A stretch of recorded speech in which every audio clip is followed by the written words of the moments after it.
Supreme court का कल किसान बिल को लेकर जो फैसला है उस पूरे मुद्दे पर बात करने के लिए हमारे साथ मंत्री कैलाश चौधरी जी मौजूद हैं। सर, एक बात बताएं, कल का फैसला को किस तरीके से आप लोग देखते हैं? ऐसा है कि जो कल सुप्रीम कोर्ट का फैसला आया वो हमारी इच्छा के विरुद्ध आया है, क्योंकि संसद के अंदर पारित हुआ है। और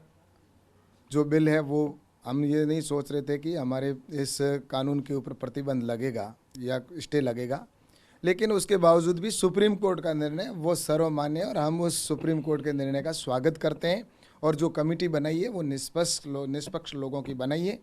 और उस कमेटी के अंदर मैं सोचता हूं कि जो किसान यूनियन के नेता हैं वो अपनी बात रखेंगे और उसके बाद में एक समाधान की ओर हम बढ़ेंगे और ये गतिरोध दूर होगा। समिति के सदस्यों पर ही लोग सवाल खड़े कर रहे हैं, जबकि समिति के ये सदस्य हैं जिनको कांग्रेस के काल में भी अच्छे पोस्ट मिले और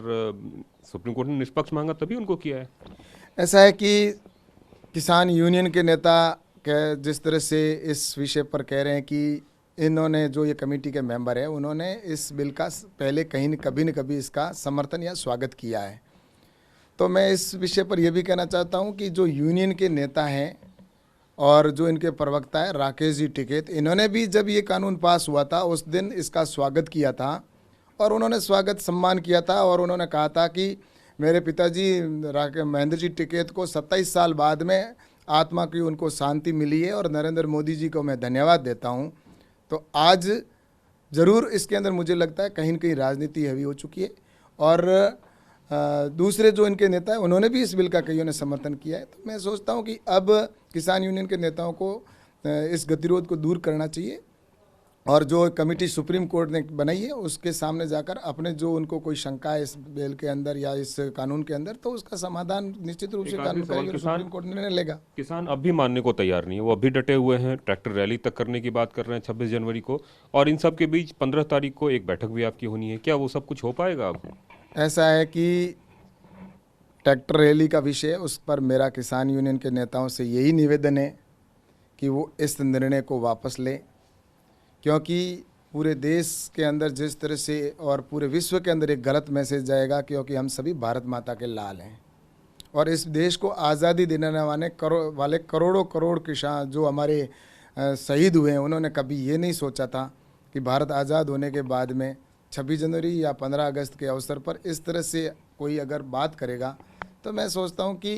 पूरे विश्व के अंदर भारत की प्रतिष्ठा जिस गति के साथ नरेंद्र मोदी जी के नेतृत्व में बढ़ रही है, कहीं न कहीं इस निर्णय की वजह से कहीं हमें ऐसा नहीं हो कि देश को कहीं नीचा देखना पड़े। तो इसलिए मेरा निवेदन है कि इस निर्णय को वो वापस ले और शांतिप्रिय प्रदर्शन है उसको भी हम तो यही कहते हैं कि सुप्रीम कोर्ट के निर्णय आने के बाद में, सुप्रीम कोर्ट का आने वाले समय में जब निर्णय आएगा,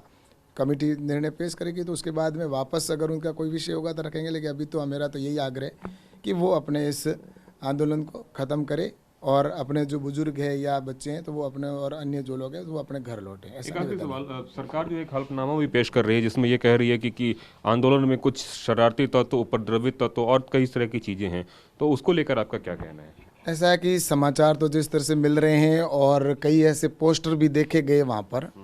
इससे निश्चित रूप से लगता है, लेकिन आज जब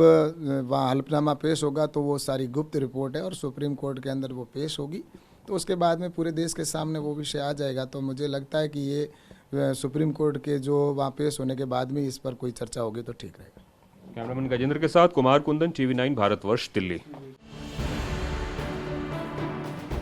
फिक्र आपकी, सोमवार से शुक्रवार रात 9 बजे सिर्फ TV9 भारतवर्ष पर।